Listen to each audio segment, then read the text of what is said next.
انتوا ازاي عملتوا كده؟ ده الاونر الاكس 9 دي الجديد، جايب بطاريه عملاقه 8300 ملي امبير، تحسه باور بانك حرفيا. 8300 ملي امبير، ومش عايزك تقلق من مسكه الموبايل. الموبايل هنا نحيف 7.8 من 10 ملي مع وزن 193 جرام، يعني حرفيا زي اي موبايل في بطاريه عاديه ب 5000 ملي امبير. فما تقلقش من موضوع المسكه ده، لا بالعكس هتبهرك ان الموبايل ده بالرفع ده بالوزن ده في البطاريه دي. نروح للشاشه اللي عندنا هنا بحجم 6.79 من 100 انش، اموليد 120 هرتز، والدعم لل1 مليار لون بجوده ال 1.5 كي ال 1200 في ال 2640 بكسل، يعني عندك 427 بكسل في الانش، حاجه جميله. وسطوع فعلي حوالي 1800 نتس. الشاشه الوانها جميله، والجامد هنا واللي بتحافظ عليه اونر دايما ان معدل تعتيم الشاشه هنا البي دبليو ام 3840 هرتز، يعني دي هتبقى مريحه للعين انت وتستخدم الموبايل لفترات طويله في اضاءه منخفضه. المعالج هنا من كوالكوم السناب دراجون ال 6 جن 4 ال 4 نانومتر. معالج مش هيضايقك، هيبسطك في الاستخدام اليومي تمام، واحنا شفناه قبل كده السنه اللي فاتت مع موبايل في الفئه دي. اكيد انت عارف قصدي على مين، لو عرفت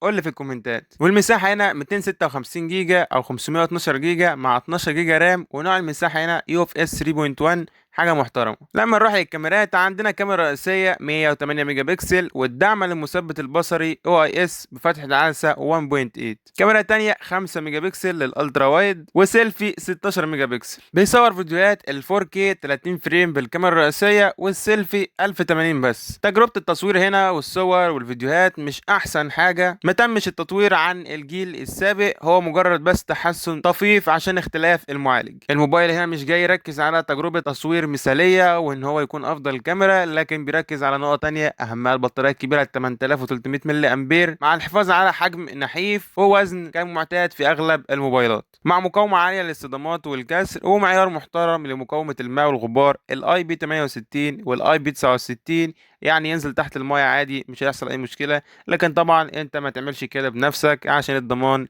لا يشمل الأعطال الناتجة عن تسرب المياه. البطارية العملاقة ال 8300 ملي أمبير بتشحن بشاحن سريع ال 66 واط اللي موجود معاك في العلبة، ولكن يا اونر كنا محتاجين شاحن أقوى من كده. 66 واط مش هيحوقوا في البطارية العملاقة دي، كنا محتاجين على الأقل يعني 100 واط 120 واط يدوبك يحوقوا في البطارية دي. لسه ما تمش تحديد سعر الموبايل، هبقى هسيب لكم كومنت تحت الفيديو بسعر الموبايل، لكن هو المفترض انه يبقى تحت ال 20000 جنيه، وده المنطقي لأن في ال 20 عندنا هنا الأونر 400. طبعا لو السعر طلع اعلى من كده وطلع في ال 20 ساعتها هيبقى في كلام تاني. سيلفي بيصور 1080 مش 4K، نقطة لازم تاخد بالك منها. والموبايل غير داعم للاي سيم، واحنا عندنا موبايل في الفئة دي بيدعم الاي سيم اللي هو تحت ال 20000 جنيه، اكيد انت عارف قصدي على مين. الاونر الاكس 9 دي بيدعم السماعات الاستيريو وبصمة تحت الشاشة، طبعا شبكات محترمة مش محتاج اتكلم عنها. مستنيكم في الكومنتات تشاركوني رأيكم في الموبايل، ولو في اي استفسار. مع السلامة.